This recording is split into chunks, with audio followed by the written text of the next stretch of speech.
Now, those names you're mentioning, James Robinson and Kenneth Clark and Morcell, these are people who all go on to make a name for themselves in what you generally could call race work. Right. Did you feel that your generation was destined to do this, or this was your calling, or? We felt that we helped each other understand that we were in college, and as tough as it was in the days of the Depression, that we had a responsibility.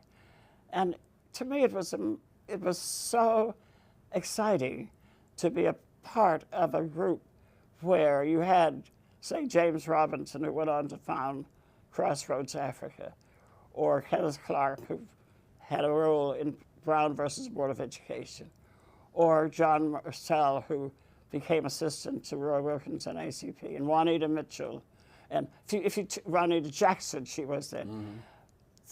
The time that we spent, and we worked at this every week. We had the anti-lynching group one time.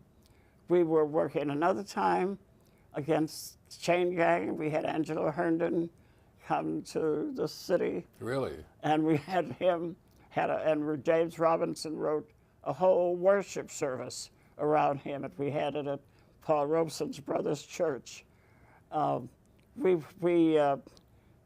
put on armbands, and with our group called the Harlem, we had the Harlem Youth Council, then we had the Harlem Christian Youth Council, and we would wear armbands when the NAACP would hang out a sign saying a man was lynched today.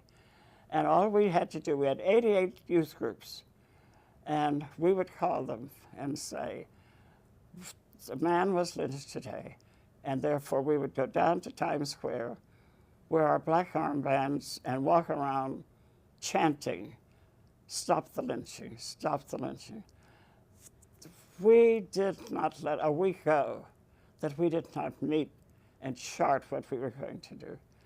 I was very active and became, at that time, president of the United Christian Youth Movement of North America, which had the slogan, Christian Youth Building a New World.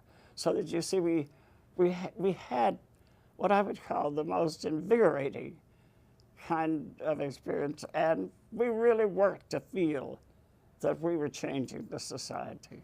Now, you say you had Dr. Du Bois speak. Is it fair to say that what you and the others were doing was an extension of Du Bois' dream for the talented 10th? Yes. Now, of course, he's talking in all his language about men. And I think it's peculiar to the time that he would reference men only. But you had no worry about being included in that? No, and there were several. Besides Juanita Jackson, there was Olivia Stokes, there was a number of us. And then Lionel Florent and his wife. And it was also, I have to say, it was at the time of the United Front, because Lionel Florent's wife worked for the Daily Worker, which was a communist newspaper. So that we had these different political interests, but all of us had became more African-oriented and more determined to do something about this society, and we believed that we could. Mm-hmm. We worked for the American Youth Act, which didn't pass, but we joined with the American Youth Congress to kind of get that passed.